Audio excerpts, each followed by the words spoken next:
11th week 4th day evening voting results కనుక మనం చూసినట్లయితే టాప్ లో దూసుకుపోతూ రారాజుగా ఉంటున్నది కళ్యాణ్. నెంబర్ 1 ప్లేస్ లో దూసుకెళ్తుండు కళ్యాణ్.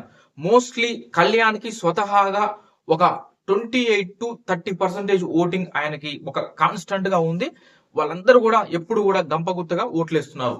ప్లస్ ఈసారి తనుజ కూడా నామినేషన్స్ లేదు కాబట్టి వాళ్ళిద్దరి ఎఫెక్షన్ నచ్చిన వాళ్ళు కూడా ఒక 10% దాకా తనుజకు సంబంధించిన వాళ్ళు కూడా ఓట్లు వేస్తున్నారు. ఆ పరంగా ఇంకా ఆల్మోస్ట్ 38-40% ఓటింగ్ తోటి కళ్యాణ్ ముందుకు దూసుకెళ్తుండు. సెకండ్ ప్లేస్ లో కనుక మనం చూసినట్లయితే ఇమాన్యుయల్ సెకండ్ ప్లేస్ లో దూసుకెళ్తుండు. ఈ వారం ఎవ్వరు కూడా ఊహించుండరు.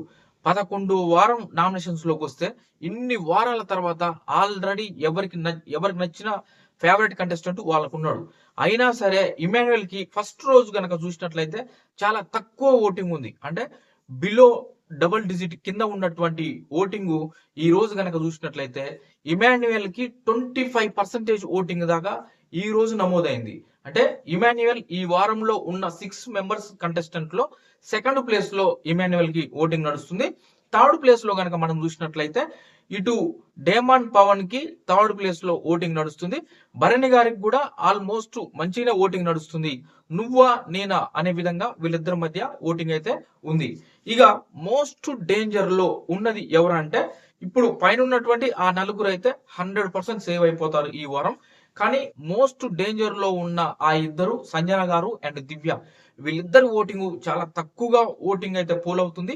అదే విధంగా వీళ్ళకే చాలా తక్కువ డిఫరెన్స్ తోటి ఇద్దరు ఉన్నారు. ఆల్మోస్ట్ 1% ఓటింగ్ తోటి ఇద్దరు ఉన్నారు. ఎవరైనా ఎలిమినేట్ కావచ్చు.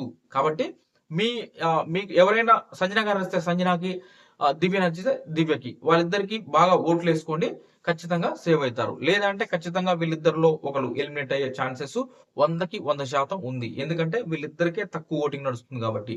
ఇది ఈ ఓటింగ్ సంబంధించినటువంటి అనాలిసిస్. నా వీడియో కనుక మీకు నచ్చితే ఖచ్చితంగా లైక్ చేయండి, సబ్స్క్రైబ్ చేసుకోండి. Thank you friends.